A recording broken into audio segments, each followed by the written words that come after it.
time. Hey, everybody, welcome to your South Branch June All Hands. This is, if you are unmuted, please go ahead and mute yourself. We're a step ahead of the house rules, but I was getting that echo effect, which is a great illustration of what I'm getting to. This is your June update. We are off our usual second Tuesday of the month. A ton happening across the branch due to hurricane preparations, some unseasonable weather, and some other events that we'll talk about as we jump through the call. Just a friendly reminder of the house rules before we go through this.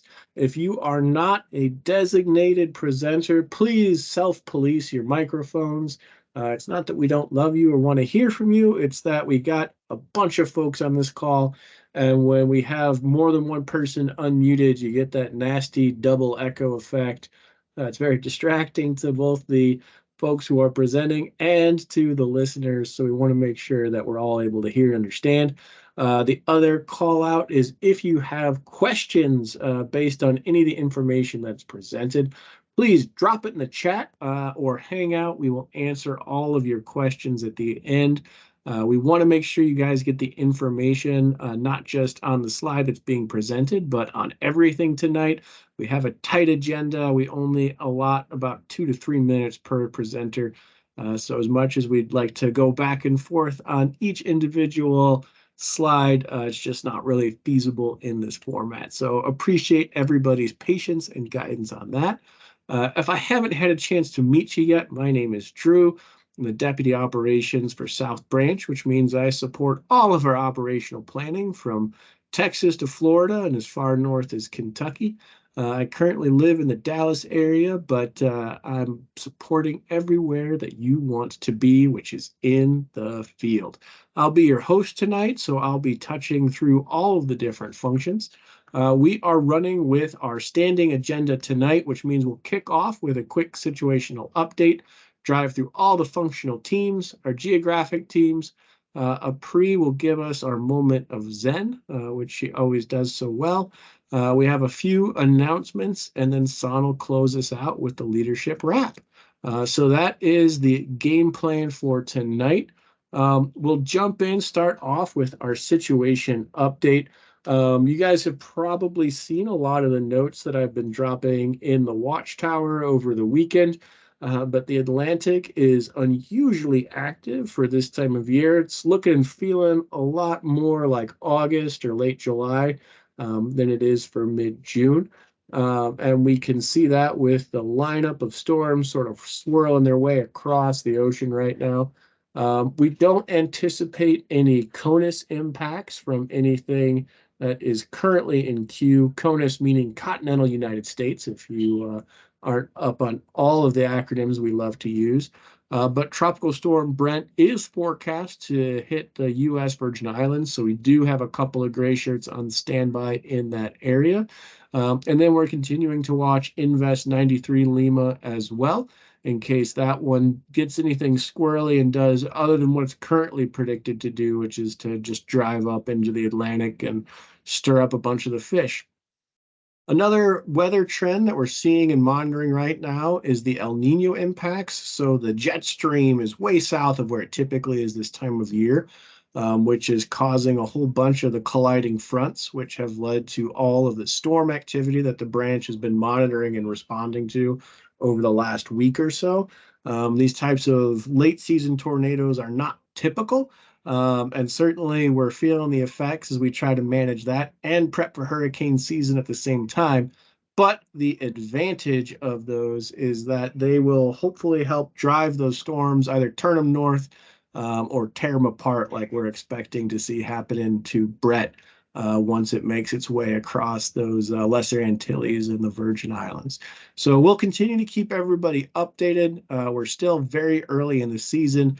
That warm Atlantic water is definitely going to create some interesting impacts that will be of close import for all of us. But if they happen, we're ready to go because we've got the planning team to do it. So with that, I'm going to pass it over to Emma for our planning update. Hello, all. For those of you who have not seen me or typically heard me, my name is Emma. I'm the geographic area planner for South Texas, and I live in South Texas down in Corpus. So enjoying every bit of this heat and humidity. It is phenomenal. So for our planning update, 2023 year to date, we've had 23 hazard events, 50 mission planning teams. Huge shout out to those guys who I personally believe are sort of the silent heroes of getting operations off the ground. It's amazing. You guys are phenomenal. Huge thanks from the planning team goes out to everyone who participates in the mission planning teams. And we've had 31 op boards. Currently in progress, we No? Okay. Currently in progress, we've got the Alabama, Florida, Juneteenth Type 5 response. That's at ISR. I'm going to butcher that one. Chiltree County, Texas. And I looked it up too, guys. I'm sorry. At Warno for a Type 4 response. Potter County, Texas. Also at Warno for a Type 5 response. And Deaf Smith, Texas. Also at a Warno for a Type 5 response. So you can see we've got the cool map that kind of shows where everything is at there on the right. North Texas got hit pretty hard with some pretty gnarly storms, as did that kind of Texas-Louisiana state line area. So that's what we've got from planning. Back to you, Drew. Thank you, Emma, and thanks to everybody who's been plugging in for all those mission planning teams. And if you guys can sort of look at that, right, you can see that only about just a little bit over half of our mission planning teams are actually resulting in published operations. But that due diligence is super important. It's showing that we're reaching out, assessing the communities against our ability to respond and those communities' need for us. And it's a huge growth in just the depth and process that these teams have worked on. So big thanks to everybody who's been working through that. The communication is the name of the game with our mission planning, and we continue to work on that process to make sure that the right folks are tracking the right information at the right time. So we're getting our teams where they need to be when they need to be there. And speaking of our teams being where they need to be, I'm going to pass it over to Tim, who's going to give us our ops update. All right, thanks, Drew. So as he said, my name's Tim. I am originally from Denver, so the heat here, I'm not as positive about it as Em is. It's kicking my ass. But anyway, I am the South Texas admin, geo-admin, and also the Houston field readiness. So that's why I'm going to go ahead and brief these next couple slides. So far to date, operations total, we have 28. And as it says, that's mitigation, response, and recovery operations. You see that there's been over 7,400 gray shirts and 202 active op days. That's like concurrent days, like the ops running even together. One of those ops that's going on right now is the Secretariat Sunrise. And if Dennis Cheney, if you want to come off mute, and I'm going to shotgun, you got it. So give us a little quick brief on what you got going on there. What we have going on is from a straight wind line event last March. We're just doing under insured homeowners in the area. Our largest site has 17 trees down still after the event after March. We're going to be putting 2 teams on it tomorrow. We've already completed 9 work orders in the first day. These guys are really going out and getting it.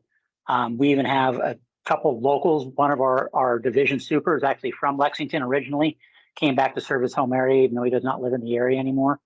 We have a great bunch of gray shirts. They're really wanting to get shit done, and they are exceeding my expectations greatly for the first day. I was never expecting 9 work orders in a day.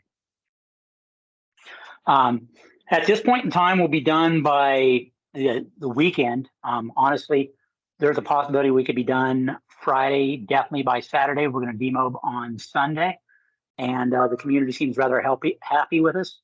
The residents are very happy. We have a great fob we're using, Lady Veterans Connect. They've just treated us amazingly well. Got a great staff. We couldn't ask for anything better. Awesome. Thanks, Dennis. Appreciate it, brother. All right. And then you see we got Steamboat Henry coming up starting tomorrow. And then Travis County Fire Mitigation, that's going to be, it's in progress. We're kind of I think it went to Warno today, from what Emma told me. So that's this slide. Next slide, please, Drew. All right, so field readiness, right? You can read right there our tagline. Our lines of effort never change, right? That's to identify, develop field leaders in all those different roles. But what does change is the second two columns. So our field readiness team, we have Brent McKee, we have Evan Sofer, Michael Kelly, and Steve Noreen, which I believe a couple of them are on this call. So welcome to all of them. I think they've been in some of the chat. So pretty awesome that they're jumping on board and helping us out in some of those areas where field readiness hasn't had a lot of depth. So it's going to be pretty cool. As far as the training, you can see right there, we've got our deployment brief, the field readiness deployment brief, excuse me, coming up next week. And then we have poisonous plant identification. If anybody wants to get that on, that's pretty exciting. So you can learn about all that, all sorts of them out there, especially down here. And then all of the CNGS training events that are listed there. And I can go ahead and post those in the chat here. Other than that, I've got nothing else, Drew. Awesome. Thanks, Tim. And thank you, Dennis, for calling in live from the field. Everything that we are doing as a branch is to support the gray shirts that were out there on the ground. So let's keep growing that team and getting folks into the field to get shit done. That being said, we will hop to the team that sends them to the field with our mobilization update from Tracy. Good evening. My name's Tracy. Wait. I'm stopping and I'm jumping in first. I'm Derek Berg. I am the MOB associate for South Branch. And before Tracy starts talking, because she's not going to say it, I am proud and excited to announce that she's getting promoted to the branch mobilization lead for South Branch. She's been kicking ass and taking names for a long time now. She's doing a great job, and we wanted to take this time to honor her and thank her for as she moves forward to the branch MOB lead. So I wanted to make sure that got out there and you all heard it, and now you all can bother her some more. And now I will let Tracy take and speak because she's not going to like me anymore. No, you're right. I wouldn't have said that, but anyway, I'm Tracy. I'm the deputy MOB, or I guess now the lead mobilization person for South Branch. And, mobilization gets the people out. We get them to the right place at the right time. And so we help get them out, and we help at the MPT meetings and getting people identified who can go out. So we do a lot of other things, but I don't want to bore people. So for mobilization in the last, since we last had this meeting, I think we've had 9 recons. We've had 6 CTAs that have gone out. We've had 6 operations, and only 4 advons. I think we may have not continued with 2 projects. And new to our team, I don't recall if we have mentioned Jeff Carpenter before, but he's a new MOB volunteer with us, and he basically just started his training this week. And we did have a very, very busy MPT for him to start on. It was very good. Sometimes I can get lost in the weeds, and we asked him what his feedback was, and he said that he appreciated all the problem solving, and he was 100% correct in that it was a difficult MPT, and we did do a lot of problem solving, and so it was very, very good for him to see that. And may I say that is why I like working with TR, because we have a lot of problem solving and we get people out to do good things. So anyway, this month we have the South Branch mobilization Ask Anything Tuesday, June 27th. We have the monthly MOB call Thursdays at 8 p.m. That's Eastern Standard Time. And we have onboarding starting June 22nd, or for this month, it's June 22nd. So that's all I have for now. That is awesome. Tracy, congrats again. One of the hardest working volunteers on the team. I always see you plugging in and getting folks out there to get shit done. So well earned. That being said, let's jump over to our next function, which is a little newer, but it's a return to form. Derek, I'll let you explain what we're talking about. Good evening once again. I also am wearing the tech hat for a little while anyway. Tech used to be a much more active area. It kind of has fallen behind, so I'm here to resurrect it and bring it back. So as you see, it's under construction, and when I talk about tech, I'm not talking about field tech or field services and that. That's all handled by our friends at Logs. So ask them those questions. But as we look at EMS and Teams and SharePoint and all of those things, we're here to learn some more, share some more, and help our gray shirts and other volunteer leaders out. So as we bring this back, if you are interested, please reach out to me via Teams, via email, via any other techie way that you'd like. And I'd love to get you hooked up and move that forward. I'd love to see a functional rep from each of the functional teams and geo teams to help each of those teams out. And in general, as always, if you have any questions or tech issues, you can always go to help.teamrubiconusa.org. That's it for now.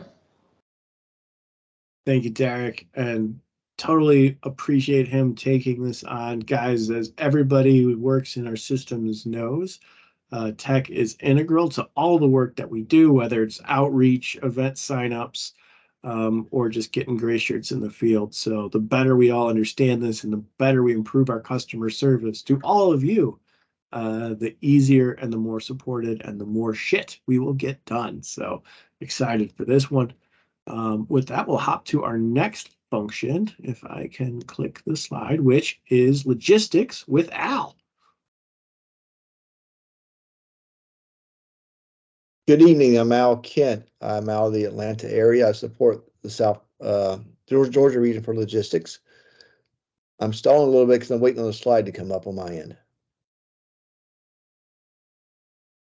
Actually, I think somebody might have stolen the slides from me. Let me see if I can take it back. I only updated for myself. There you go. Thank you. Thank you. Appreciate it. So, real quick, couple things we're really focused on in Logs right now is getting the inventories in our trailers updated, ready to roll for the upcoming busy season. Many of our Logs teams have already taken care of. There's a few of us still left. I'll just ask all of y'all to please encourage your gray shirts to look out there on roll call and sign up for that.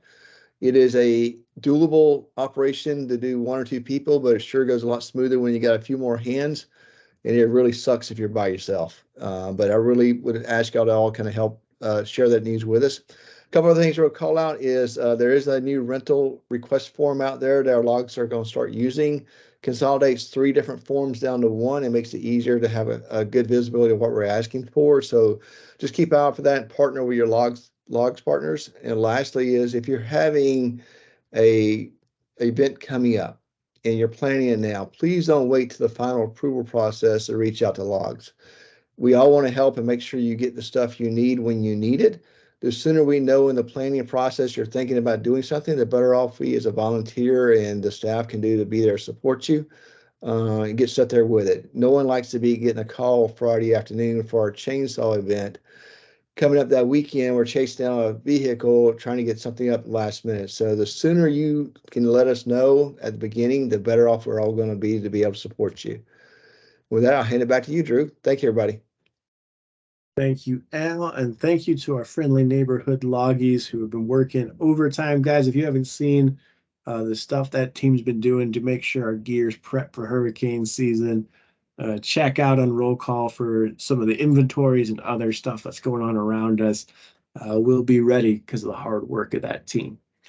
With that, I'm going to hop over to training, fresh off their AMA. Tell us all about it, Jeff. Hey, good evening, everybody. Yeah, if you weren't there for the AMA, you missed a good time. Lots of good questions, fun interactions, only look for it to get better from here. So exciting news. We do have a DTC coming up in Tennessee. Dates are 28 July to 6 August. We're going to have a lot of the things, not quite all the things, but a lot of the things. So we're looking at doing SAW 1 CI class. We're going to have a SAW 2 focused proficiency event. Words are hard. I apologize. And then we're going to have a SAW 2 event by itself. We're looking at doing heavy equipment. Most exciting, we're going to have an operations section chief and a planning section chief course there, as well as the mission planning process workshop. So if you have not attended that mission planning workshop or have heard about it, you're missing out. It's a fantastic event. It's going to be put on by Kate Amaral and Elizabeth Saunders, and it's going to be a fantabulous time for all. Shameless plug, if you're looking to join something new, always looking for new people in the training arena, whether you want to be a lead, whether you want to be an instructor, let me know, hit me up, and we will get you on the path to success. There is a new Sawyer roadmap out, fresh off the press, about a week and a half. If you're curious, there's the link right there. And I hope everyone has a fantastic evening. Thank you, Jeff, for that update. And I dropped in the chat, but just a foot stomp on that MPP class. Even if you don't see yourself as a mission planner, understanding how that process works and what goes into it will make you better in your functions. It'll help you better connect Team Rubicon to projects in your area. So really encourage anyone who's interested to fill that out, sign up and take the class. You will be more effective because of that. And with that, all about the numbers, I'll pass it over to Carol. Yes, getting shit done by the numbers. All right, so when I first got with TR, I am the South Branch Finance Operations Support Person. My name is Carol Harrison. I live in Virginia. Shh, don't tell anybody that we're not part of the South, okay? So I've been here approximately 7 months, and I love what TR does, and I love being a part of it. So I support all the gray shirts out there getting their concur reports in. And so that is what I'm going to talk to a little bit about tonight.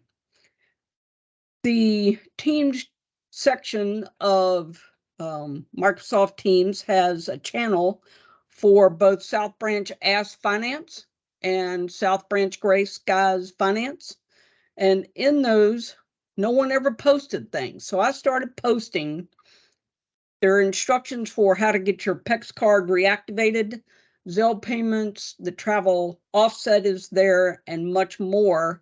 And South Branch Gray Skies has the operational code posting. So if you can't find it anywhere else, it's there. Go look. All right, moving into Concur, the most important hint I can tell you is to know your op name and number, that EMS number.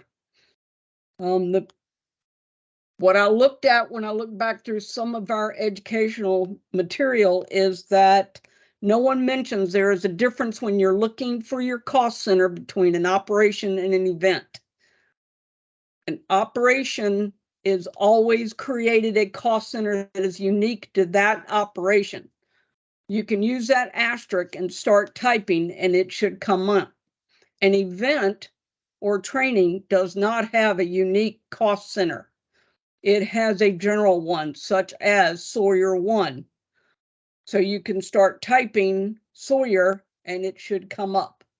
This is a bit of frustration for a lot of us gray shirts, and me included. So if you have any problems whatsoever, please reach out to the finance team. We're here to help you through the frustration. I believe strongly that the last interaction that gray shirts have on an operation is doing their expense report, and I want that to be a pleasant experience, so reach out. That being said, travel offset, there are maximum reimbursement based on the number of days deployed. So if you're not familiar with that, take a look at it. It is indeed posted in South Branch Ask Finance, and it will tell you what those maximum numbers are before you head out the door. So look to finance for some questions and some assistance. We know money is not everything. Sure. Of course, make sure you earn a lot before you speak such nonsense, but there you go. It's all about the money. It is all about the money, especially making sure that we are accountable to our donors. So thank you, Carol, for working hard to ensure that we have that straight. And also thanks for working to get our volunteers reimbursed so they can keep volunteering with us in the future. All right, we're now going to hop over to Laura, who will give us our membership update. Hey there, my name's Laura, and I am one half of the branch membership team, the other important half being the more recently named Bubbles, aka Jeannie. So current status, we have 48,610 total South Branch gray shirts. Right about 28% of those are deployable. Some areas what need more people to get deployable and don't necessarily have a lot of signups going on are actually reaching back into those non-deployables and trying to get them to take another hit off the apple. And they're using a variety of means to do that. I highly recommend it if you need to milk your area for more deployable people. If you are membership or administrator with no membership person designated, please, please, please come to the monthly membership branch meetings that are the week after this meeting, usually at 8 p.m. And then I would like to say hello and welcome to our new membership leaders, Alexis Gibson, Catherine Hyman, and Jean Ball Meza. I will not read out the goodbyes because those people have likely already deprovisioned themselves and may not be on this meeting. If I am incorrect, then I apologize. I would like to point out this graph to the right. My apologies for having removed the pretty picture that was there before. I'll put it back next week or next month. But you'll notice where that that lower, I guess you'd say it's the 2, 3, 4, sorry, the fifth, pretty much the most middle bar, which is sort of low before there's that big jump. That was right before we had the Roku special. These are the signups by week of the year in the South Branch. And so we did have a noticeable increase in new signups. However, it is coming back down. I can tell you that the earlier you do your outreach, the more joy you're going to have. Strike while that iron is hot and while people are still in that first blush of excitement. If you have any questions for membership, you can hit us up any number of ways on Teams or via email, or hell, if you want some giggles, just call me at home. And that's enough out of me. Y'all have a good evening. Thank you so much, Laura. And if you're looking around and like, why aren't my events filling up or my operations filling up? Laura and her team are the folks to help you out with their methods. So yes, definitely reach back to them and they'll help you run through the paces. With that, we complete our functional rounds. And so we're going to start diving through all of our geographic areas where the rubber's really meeting the road. And we're going to start off with Chris down in South Texas. Thanks. I'm Chris Domingue here in Schertz, Texas, and I'm a gray shirt working in the finance arena. And I get to serve with the command and general staff teams throughout the branch and get to do it from my home. This week I'm helping out Dennis and his team up in Kentucky from Texas. So it's a wonderful job. It gets us an opportunity to keep busy throughout the branch. In South Texas this past month, we completed one operation, Ring-a-Linga. It was a type 3 mitigation. During that time, we also were able to have a training event, Stop the Bleed. And there was also a TR Instructor 1 held during the month. We've had several service projects. One I'd really like to highlight, and that's the first one, the 3rd Ward and Planet Forward. This was a unique combination of events that we had. The first part was we had a Vietnam vet, 80-year-old, and were able to remove some debris and vegetation and things from his property. And at the same time, support a Plant It Forward program, which empowers refugees to develop sustainable farming businesses. And this was done in conjunction with the Clay Hunt Fellowship Base Camps 13 and 14. So it's kind of an excellent example of taking an integration of different capabilities and tying them into one weekend to serve the community.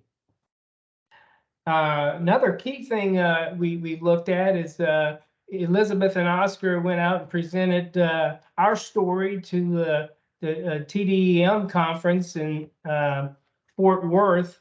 And at that conference, there were about 50 EM first responders who they got to tell our story to, explain our capability, and then they could bring it to the people that they were working with at their homes. So that worked out well. Some upcoming events you've got on the slide there to take a look at, to include a Chainsaw Operations 1 in Houston, 24-25 June. And if you want to put on some makeup and play a victim, on the 30th of June, right here, about 5 miles from my house, we have a volunteer victim exercise with the Guadalupe County folks. And that's going to give them an opportunity to train their team and the local high school, local school district folks. So another great opportunity here. One last point, we were talking about, what happened with Roku and how did that work. That bottom picture, I want you to meet Erin. She's a sheriff's deputy, new gray shirt, on her first op. Now, Erin went out and she bought a new Roku device. And when she was setting it up, she saw the Roku TR program out there, looked at it, got very interested in it, immediately got trained, spun up, and applied for an op. And she was sitting there at our Ring-a-Ling getting her first op experience. So it just kind of shows you how the system can work. It's branding in the community and having a good enough system of responding to the folks when they try to apply for something to get shit done. It just worked great. And that's a good story. That's all I have. Thanks so much, Chris, and just love the focus on that South Texas team on fire mitigation. You guys have been cranking it out down there. Huge impacts for that community and making them more resilient, and also just seeing all these new gray shirts come out, get trained, get experience, and get prepped is awesome. With that, we're going to kick it over to Florida, and Tanya's going to talk us through. Okay, trying to get off mute. All right, hi, for those of you who I haven't had a chance to meet yet, I'm Tanya Holloway. I'm the Ops Associate in North Florida, and I've been with TR for about 3 months now, so yeah. I live in Panama City, and I just want to go over a few highlights here on the slide that you guys can see. Currently, we're still searching for people to help us with our Bay County mitigation project. That is pending recon here in a minute. So once we've got that taken care of, we will be able to move forward with that. So if anyone's recon trained in the area, we'd love to have you help out. And if I've reached out to you, appreciate you giving me a ring. Also, the other things we've got on here, the service projects and events, these will all be in the newsletter, so no need for me to go down the list here, but I do want to kind of point out a couple of things we've got. The historic cemetery project in Jacksonville that we've been working on for a while. The picture you see here of all the gentlemen there, the far right picture, that is from one of the historic cemetery cleanups that we had. Great feedback from the organizer.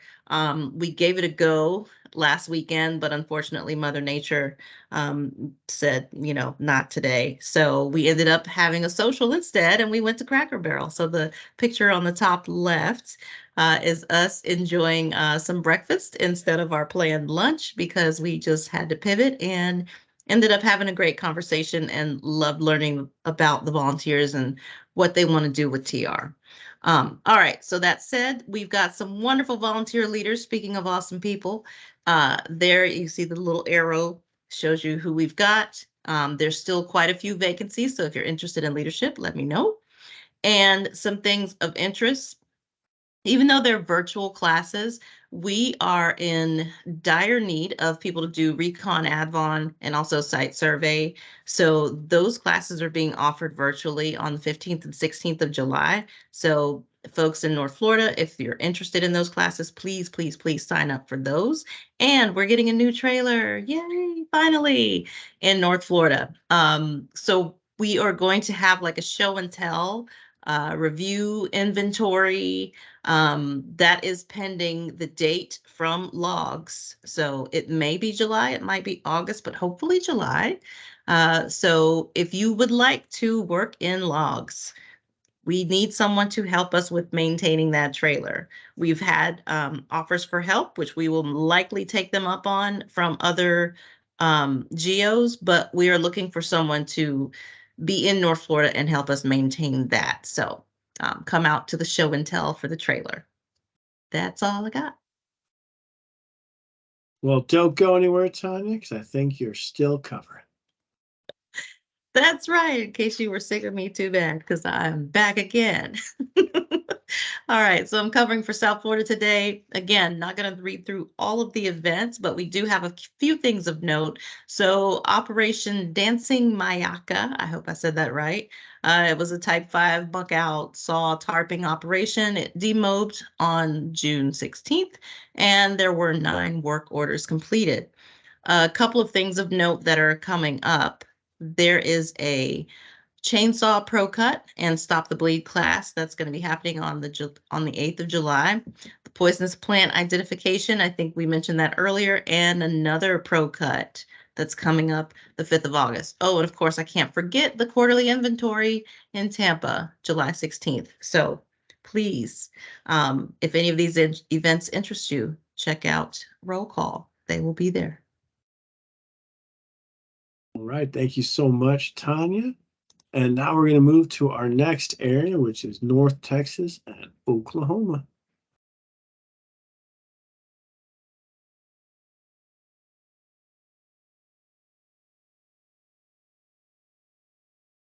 All right, can everybody hear me? Now we can. I was going to say we couldn't before. Sorry about that. So good afternoon, everybody. Or good evening, rather. So sorry, I had to play with my speaker. Baby's crying in the background. There we go. All right. So since our last gathering, a few Oklahoma, North Texas highlights. First, we had the Roku premiere. I was able to find and capture a picture and drop it in there. It was pretty awesome. We had about 55 Gray Shirts and friends come out to celebrate the premiere of the first episode of our 13-episode series. Pretty awesome time with quite possibly the saltiest popcorn I've ever had in my life. But the following week, as South Texas had mentioned, Chris, we had what we call the conference, or the TDEM conference in Fort Worth. It was about 2.5 days of meeting with about 3,500 emergency managers in downtown Fort Worth at the convention center. It was an awesome opportunity to present the 1-hour workshop about Team Rubicon and the no-cost services that we provide to communities. Great networking opportunity, and every night we had a social for Gray Shirts and emergency managers to gather around, shake hands, and just build a network. It was a fantastic opportunity. And then for operations, right now we have an opportunity to conduct a recovery project from some storms that happened late last year.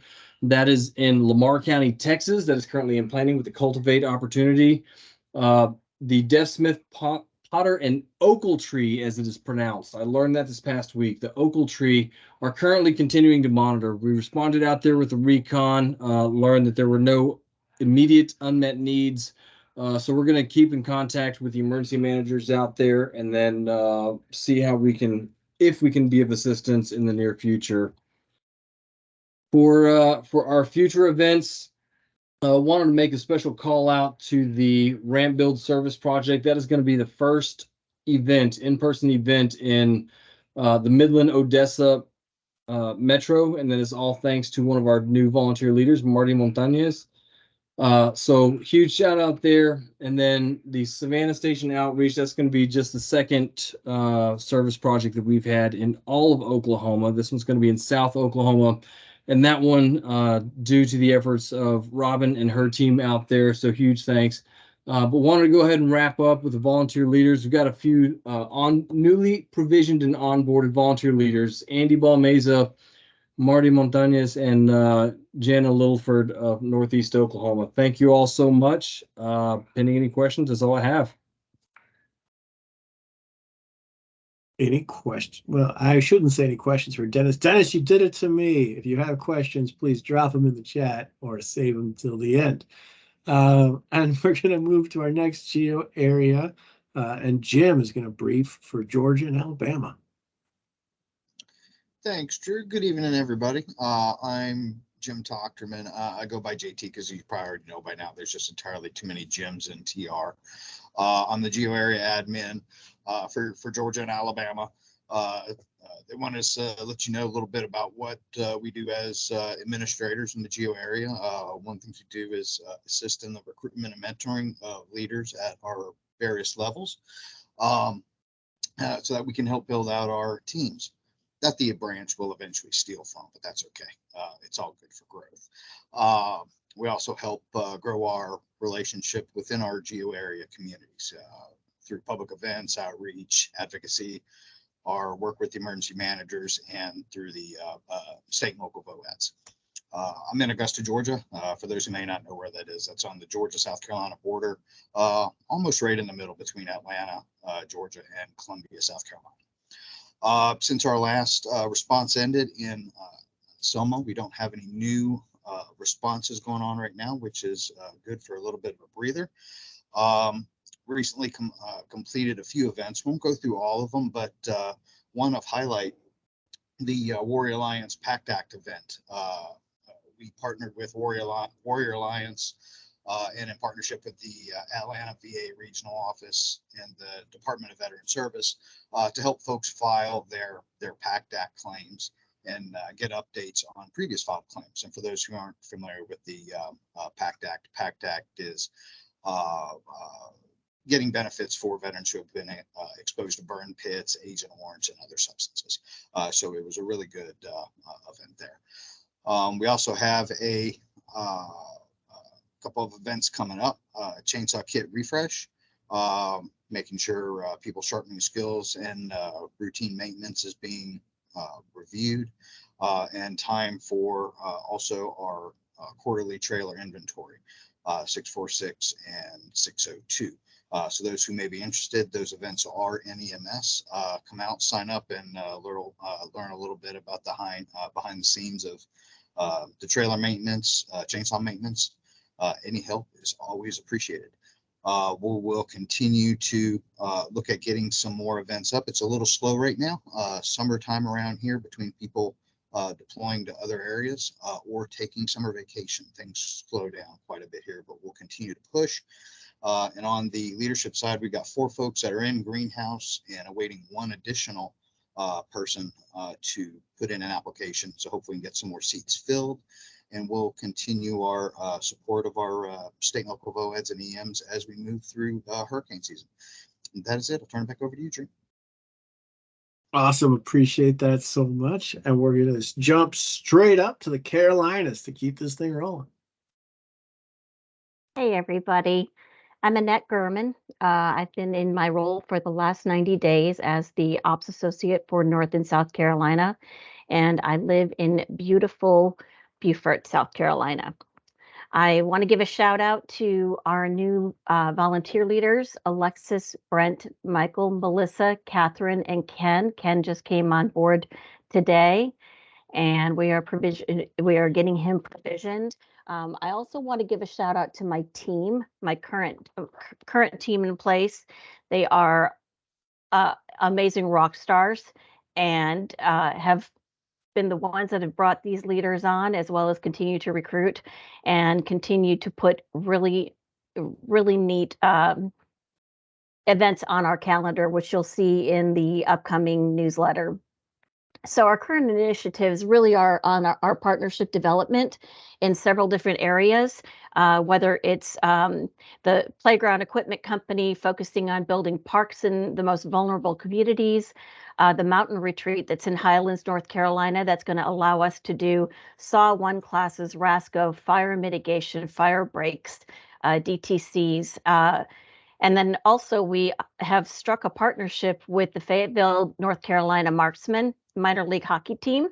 That's going to be a great opportunity to not only get more information out to folks about TR, but also be able to thank those gray shirts and by giving them free tickets to the games.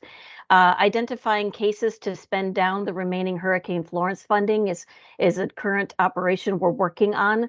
And the other relationships that we have currently going are Purple Heart Homes, assisting elderly, homeless, and disabled vets to have customized housing for their needs.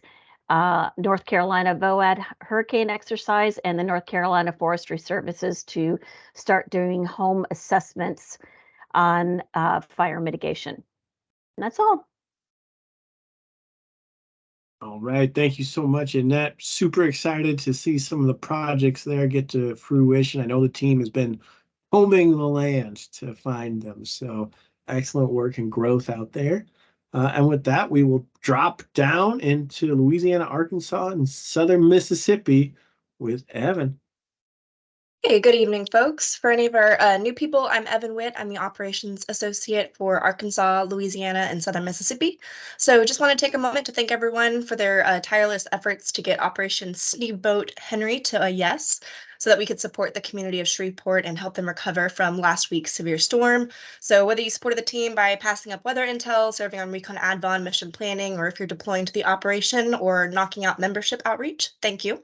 I know the team is eager to begin helping those impacted by last week's storms, and they look forward to learning from all the expertise that the inbound field leadership can provide. So get shit done, folks. And with that, I wanted to highlight a few of the awesome things that our team's been up to the last month. The picture on the top right showcases 9 of our newest Louisiana Sawyers who built up a strong baseline understanding of chainsaw operations and also built awesome relationships at the National Guard Base Camp Villeray. Huge thanks to the instructors, Kim Gora and Steve Noreen, for their leadership and for making it an impactful experience for all the students. Down below that is a group photo from our team in Houma, Louisiana, partnering with the tribal leaders with the United Houma Nation, distributing hurricane preparedness supplies, hygiene products, and frozen protein to over 650 tribal families. We also had a great group that came out from the Home Depot Foundation, and so we're looking forward to future service opportunities with the United Houma Nation. I want to take a moment to welcome John Pettinella out of New Orleans, who has joined the team as a new membership deputy lead for the New Orleans Baton Rouge Metro, and he's eager to jump in to begin to develop and enhance the experience of all of our local gray shirts in that area. Our team has a few ops in the planning pipeline, including a potential recovery op in Simpson, Louisiana, where they'll be cutting a clearing through storm damaged trees from Hurricane Laura, so that Simpson volunteer fire department can repurpose the field as both a training site and an emergency helipad. So the Louisiana team will initiate the mission planning process for this operation in the next few weeks. So keep an eye out for a great opportunity to get some cut time this fall. And then in September, we're looking at launching a mitigation operation in coordination with the CRCL. They're known as the Coalition to Restore Coastal Louisiana and the Pointe-au-Chien tribal community down in Montague, Louisiana, where teams will be building an oyster-constructed reef to help slow with the coastal erosion and minimizing storm surge. So conversations are ongoing, and we'll have more details with that this summer if you guys want to participate. And then last but not least, we've got some upcoming training events and then the virtual welcome series dates, which will be hosted by the Arkansas, Louisiana team in July. So feel free to pass those along to your new gray shirts. Those are our big updates. So back to you, Drew. Thank you, Evan. Obviously, tons of work to get that team out the door starting tomorrow. And yeah, echo the appreciation to make that happen. Super shout out to Trisha. She was the fearless leader on the ground and really helped all of us get the intel we needed to help the Shreveport Bossier City community. So really loved her jumping into the arena that way. I know it was her first time out of the gate.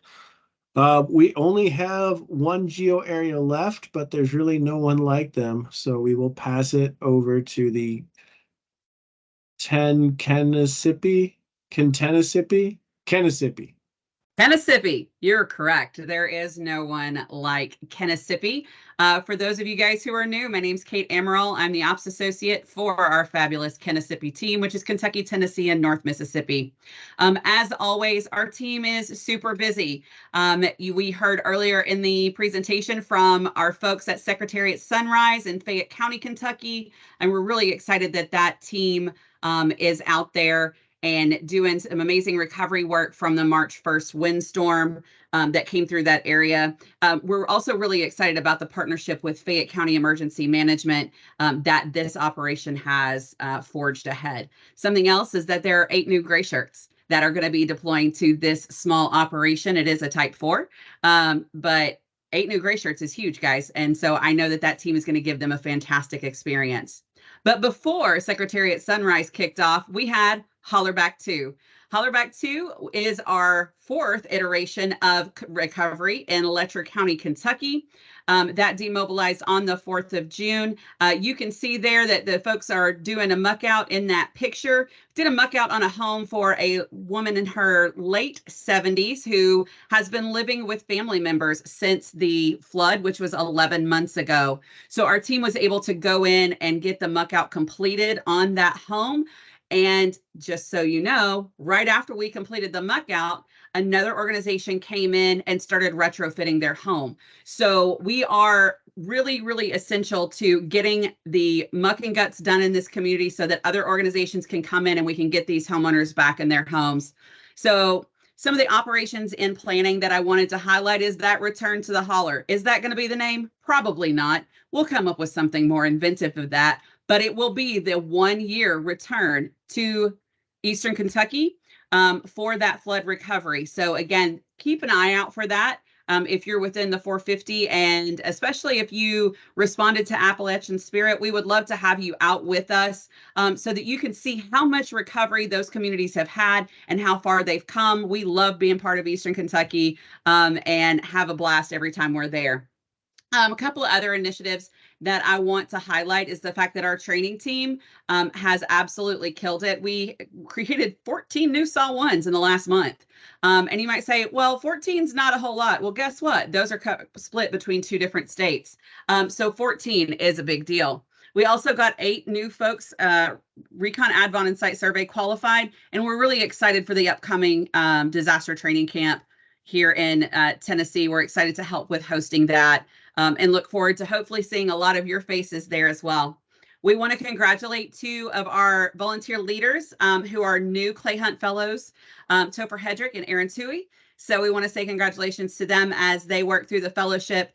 We consider that very, very important, and we are proud to have several alumni on our team and look forward to them continuing to kick ass as they have.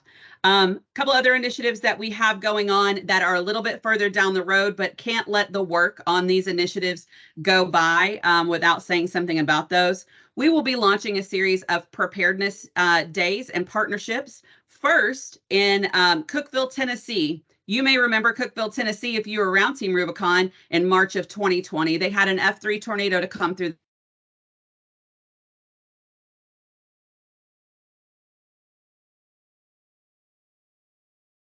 Did Kate freeze for everyone, or am I frozen?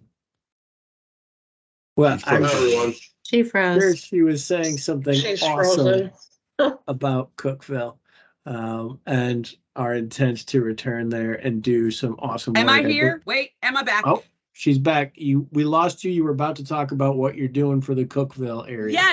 Yes, in Cookeville. We will be partnering with that community to purchase and program 500 weather radios that will be distributed on September 16th to tornado survivors. So we are able to directly partner with that community and those tornado survivors that we helped during that initial operation almost 3 years ago. We also have some additional projects that we will be engaging with that community so that we can make sure that they remember who Team Rubicon is 3 years later. And of course, we remember who they are. We're also going to be partnering with Washington County, Tennessee. That's Northeast Tennessee, up in the Tri-Cities area. We are going to be teaching chainsaw safety. We're going to be teaching muck outs to the public, and we are going to be completing the home ignition assessment, home ignition zone assessment signups, so that we can go back and start some fire mitigation in Northeast Tennessee. So we're really excited about that because we have not had that in this geo area up until this point. So we're excited about launching that into the fall. Sorry about the internet glitch. We have had shitty storms here all day and really crappy power. It's what happens when you live in the holler. We'll see you guys soon. If there's a team that can continue to crack jokes and find new iterations of holler, it's the Kennesapi team. So thank you for that update. Love all the work out there. Our last briefer of the evening with our moment of Zen, I'll pass it to Apri. Just a quick update on well-being. We are continuing to work on standardizing some processes. The big exciting thing for us is that we've got an upcoming virtual conference that we're going to be doing. During this conference, we're hoping to really get some of those processes under control and figure out the best way that we can be working with the gray shirts and helping to bring well-being to everyone. We're also working on getting some of our workshops really up and going. And part of our plan with that is to get all the branch well-being people to work together. So north, south, and west to present for all the branches. So the 3 that we're working on right now is the burnout and resiliency. If you saw it at TRLC, we've got the pre, during, and post-deployment mental health, and possibly one on communication and coping skills. So the idea would be all 3 branches would be presenting those, and anybody could attend. So we're really hoping to push out some new workshops this year, and I hope all of y'all get a chance to see them. So if you'll go to my next slide, just to give you a quick coping skill, if you will. Many people have heard of the 5 love languages. Not many people know that the same guy who wrote that book also wrote the book, The 5 Languages of Apology. And I think it's a really great one. And because it is really hot in Texas, I think a lot of us have to apologize for our behavior these days or getting snappy with one another. And it's the same thing on ops. So one of the things I would encourage y'all to remember is that not everyone likes apologies the same way. So there's 5 types. 1, you can just express regret, such as, I apologize for being a jerk when it was too hot in Texas. 2, we can accept responsibility, tell them why you did something, what was wrong about it. Making restitution, trying to make it right. Genuinely repenting for what happened, trying not to do it again, and requesting forgiveness. This is not just a great tip for within our TR relationships. I use this in couples counseling all the time, guys. Learn what the people around you want as far as an apology goes. It will save you so much time and will make our relationship so much better. All right, that's all. Thank you, Pri. That was a ton and definitely much needed reminder as we get prepared for the stresses of our most intense bits of this season. That completes all of our functional rounds. So we have a couple of announcements, and then I'll hand it over to the boss himself to close us out. First announcement, and you guys might have seen a lot of this on the news this morning, but super awesome partnership that was announced this morning. Ford and the Ford Fund have pumped $5.8 million into Team Rubicon with the Team Rubicon Powered by Ford initiative. This is a cash and in-kind donation. So the in-kind piece is 10 trucks. So some F-350 Super Duties, some Ford F-150 Lightnings, a couple of Broncos, all kinds of cool new equipment that Jeff has said he is going to forward stage to get the most shit done. If you haven't seen some of these Super Duties on the fobs before, these are the ones that have like the onboard power, which if you have been part of one of those early hurricane responses where you're in an area where the power is out and it'll be out for weeks, having those trucks that are equipped with the onboard generators and power capability is huge. Literally a game changer when you're out there in the field and can power your phones, power your equipment, and a lot more than that. So very excited about that initiative. Expect to hear more about it. The launch today was coupled with a couple of volunteer opportunities. So we had Ford employees out in the field with Rebuild in Houston this morning, and also volunteering up at the Ford headquarters up near Detroit. So going to be hopefully a long-standing and very fruitful partnership. If you see a blue shirt in the field with you soon, give them a high five, because we'll be seeing more and more of them. Next announcement, and this one is a little bit less happy, I'm sad to say. A lot of you guys are already tracking on this news, but if you didn't see the Facebook announcement the other week, wanted to make sure that we shared this with the broader team. Many of you guys work super closely with Steve Fleming. He, was pulled out from the branch last year when he was called back to active duty with the Navy. Deployed a ton all around the world with the Navy last year. But then when he was returning from one of those deployments in January and had a routine screening, which revealed an abnormality, which unfortunately led to a diagnosis of stage 4 pancreatic neuroendocrine cancer that has metastasized to his liver. So Steve is in treatment for that, but has been told that his cancer is inoperable. So he's currently on extended active duty while he's receiving treatments for that. He anticipates that it will result in his medical retirement from the Navy. That process could take up to an additional year, delaying his return to us. So if you guys have been working with him, we're looking for his return. It will be a little bit slowed. He still intends to come back here once that's complete. But the timeline is a little fuzzy because it really depends on all of the ongoing medical stuff. He did want everybody to know he does not have any current needs.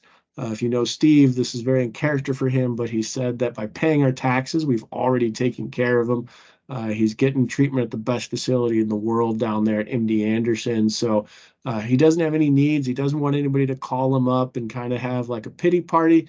If you want to reach out and just say what's up or buy him dinner if you're in Houston, he's up for that.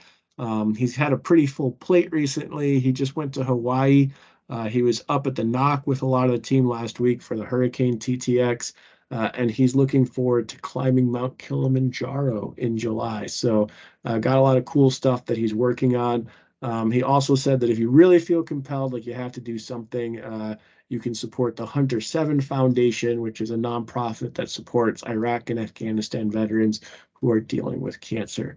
So an unfortunate update there for someone we all know and care about, but wanted to make sure that the whole team had that information because don't want to let the rumor mill get ahead of things. And Steve was very clear that he didn't want people reaching out, blowing him up with pity messages.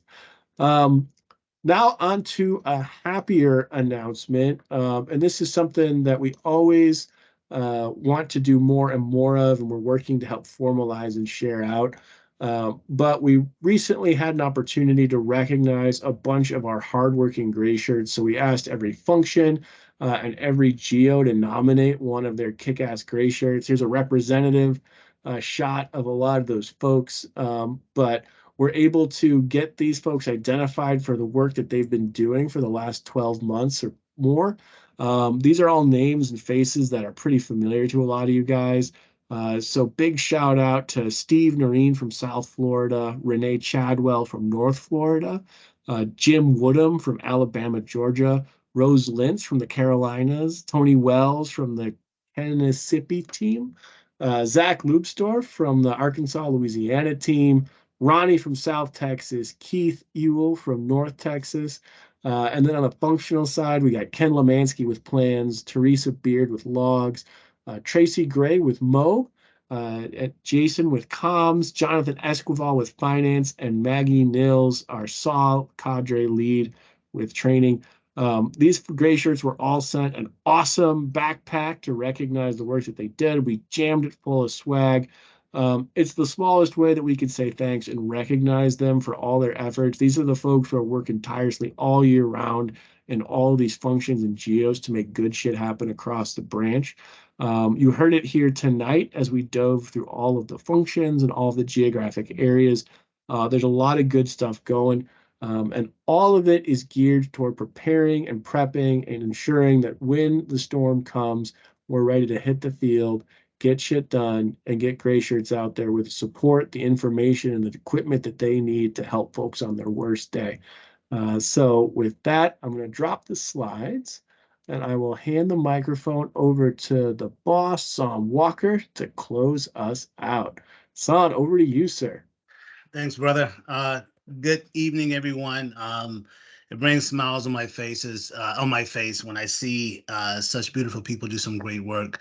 One of the things that I wanted to make sure, I don't know if you guys remember when I showed you the backpack at our South Branch Leadership Conference, and I stated that, we're going to make sure that our functionaries, our ops associates, all the key leaders can make the recommendation of our fellow gray shirts that should be well deserving of those backpacks. I wanted to steal a couple while I was there, but I said, hey, let's make sure we give it to the people that deserve them, and you guys, that those 15 people that receive those backpacks were well deserved. What we want to do is to try to make sure that we do that more intentionally and more on a consistent basis. Whether we're looking at service hours, whether we're looking at training, whether we're looking at the successes that, some people may not pay attention to. We want to make sure that we pay attention to those things, and we want to reward excellence. We want to reward people giving back. And so we want to make sure that we do that again on a consistent basis. What we're doing with our internal team is to try to work a way to say, hey, what are those key indicators that set people apart? We want to make sure that there's no favoritism attached to it. We want to make sure that it's all related to results and accomplishments. So look out for that in the next couple of months. So we will be trying to do that more intentionally and more frequently. One thing I do want to do is I want to thank all of our ICs that have led some of these great ops in Kentucky, Florida, Louisiana, Texas. But we also know that we wouldn't be able to get to these operations if we didn't have the wonderful people that are out there doing those recons, those Avons out there for us. So we had some terrific people in those same areas over the last couple of weeks. And then over the 3-day weekend, we actually had people trying to build these ops and make the world a little bit special and a little bit more normal for those impacted areas. So I want to thank those gray shirts and also our fellow FTEs that were doing that too, to build those things, because it takes a team to get out there and get these ops kicked off. One of the things I want to make sure that you guys do, I know Derek and Tracy mentioned the MOB AMA. That's one of the most important roles in our MPT team, in our functional areas. And so get out there and ask those questions. We have some smart people that can help you out. So if you have the time to do that, please, on the 27th, get out there and listen to the AMAs. One of the things that I was so glad to see when I looked at the Clay Hunt Fellowship Program, I looked at the list of the cohort, South Branch had the most people that were accepted into that program. And that's saying something special about everyone that's on this call and the people that were accepted. So, if you know that you're wanting to go, and I think the next cohort recommendations or applications are in February of next year. And if you need a recommendation for any of those cohorts that are coming up, please let us know. A lot of you guys are going to get in on your own merit, but sometimes, it takes a nice little recommendation to push that thing forward. So if you need those, I know that myself, Drew, and all my other colleagues, I know I wrote a couple of recommendations for this cohort. If you need that, please let us know. It's a great program, and I'm so proud of all the men and women from South Branch and all the other branches as well. But I'm a little selfish, and I'm very proud of being a part of South Branch, and I'm so happy that we had the most people that were in the Clay Hunt Fellowship Program. If you're available to go, this is going to be my first DTC in Tennessee. I'm looking forward to it. We have our two great leaders that are going to be leading the MPP course, Elizabeth and Kate, but we also have some other great things that are going to be going on in that area. I'm looking forward to joining them and meeting some of the gray shirts, and also meeting some of the local officials that will be attending that as well. So if you can partake in that, I sure will.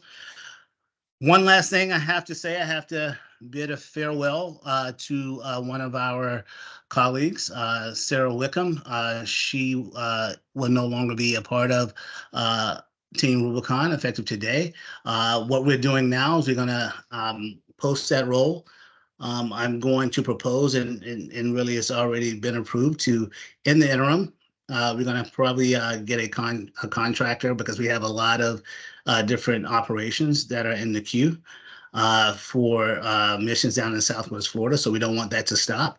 So we're going to be looking for someone with some skill sets that understand operation to actually, work in that role.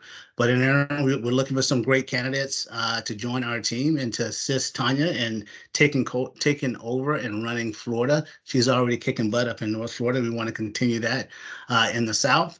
And so, again, people come and go, but we appreciated Sarah while she was here. And we're looking for the next chapter for someone to make us even greater than we are right now. So look out for that JD out there for you. And if you have any recommendations, please let one of my fellow colleagues know that you know someone in the area that's looking to join a kick-ass organization and to do great things in the South areas of Florida.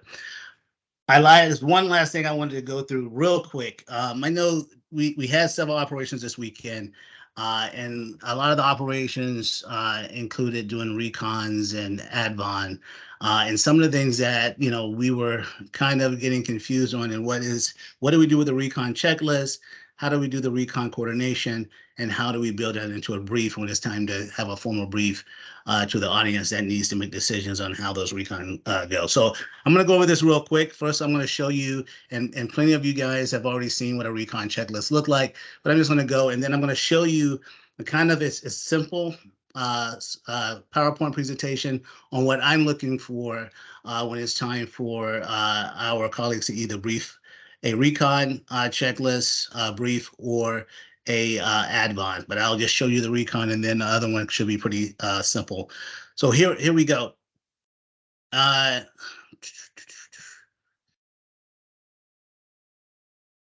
Here is the checklist. So this is the checklist that our fellow colleagues go out and they do an assessment on what is taking place, just like you would do with any kind of reconnaissance. You're trying to get an understanding, the lay of the land, and what needs to happen.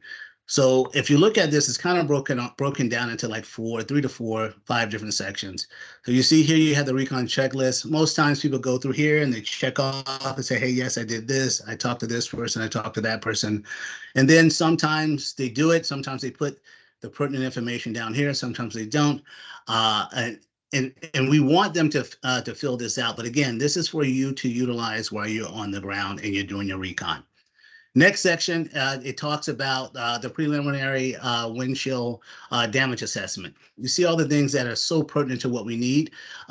First, looking at the other sources of damage assessment. So you have Crisis Cleanup, American Legion, state and local EOCs, and others.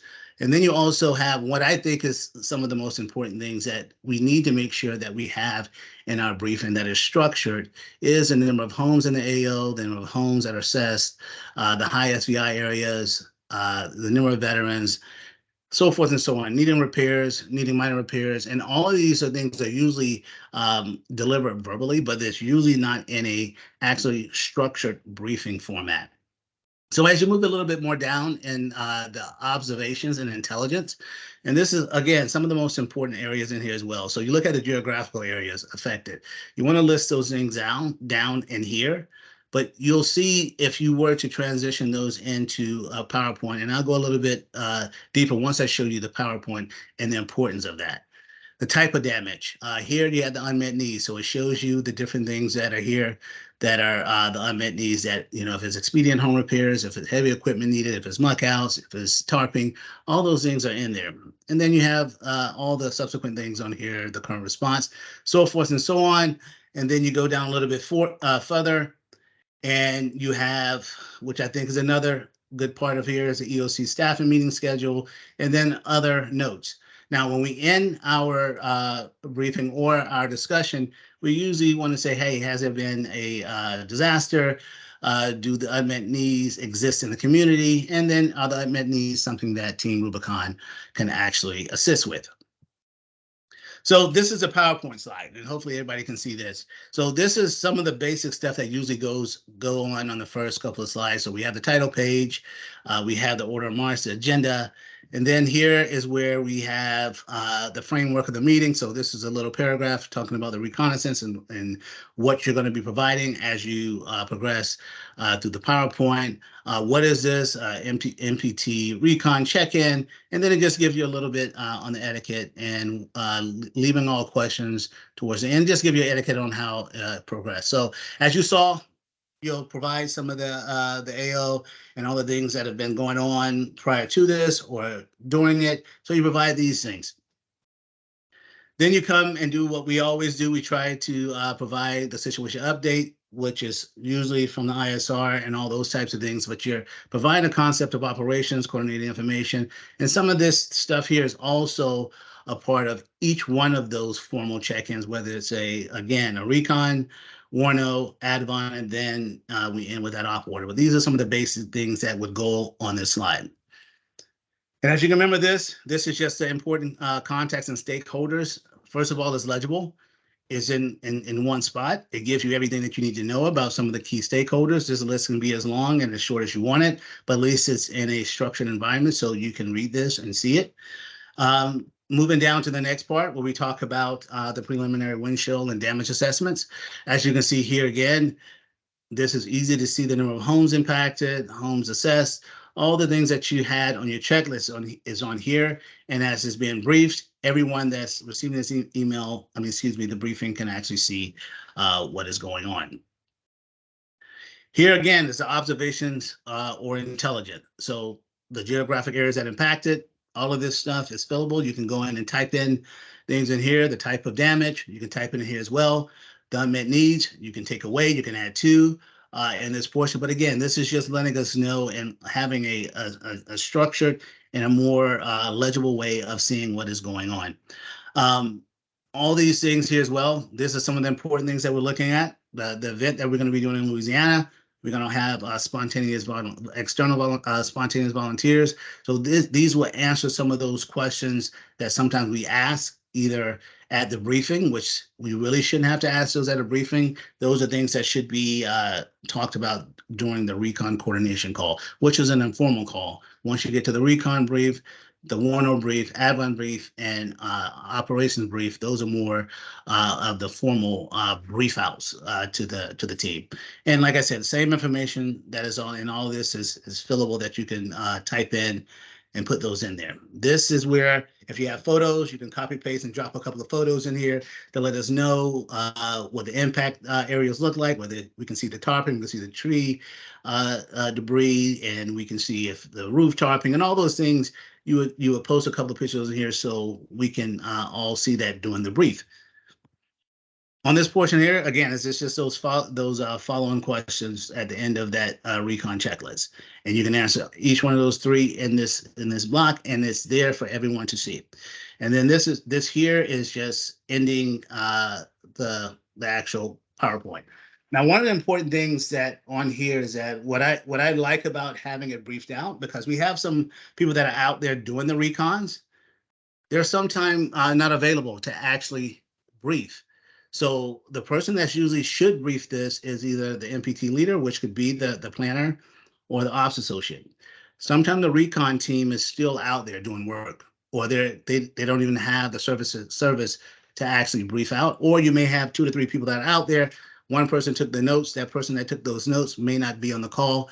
But if you have that recon coordination call and all that information is on this PowerPoint, then you can, again, have that MPT lead this discussion, whether, like I said before, the planner or operations associate.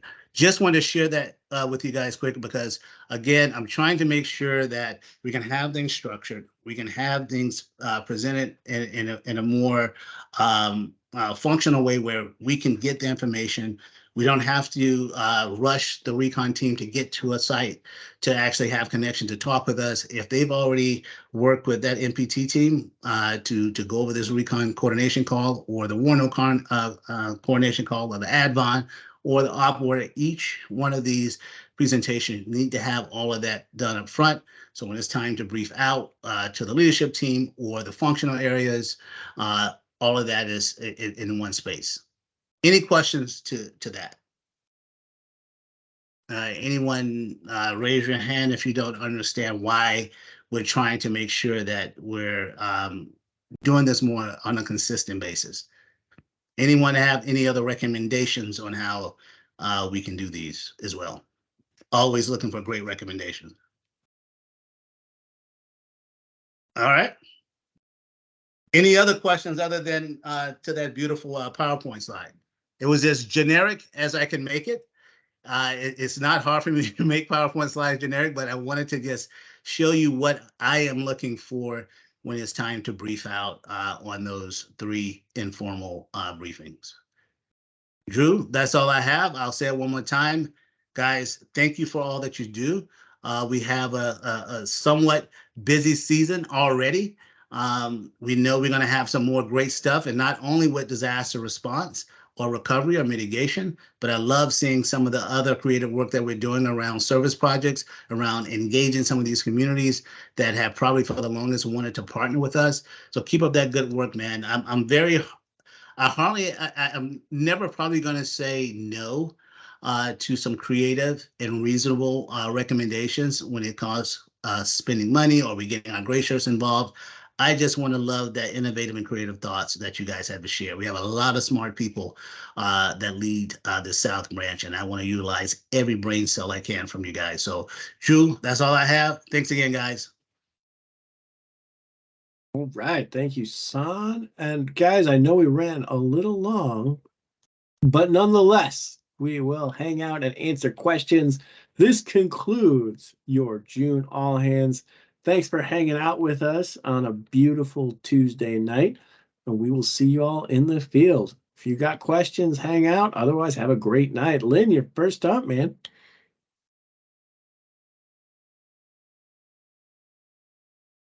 You are muted, my friend.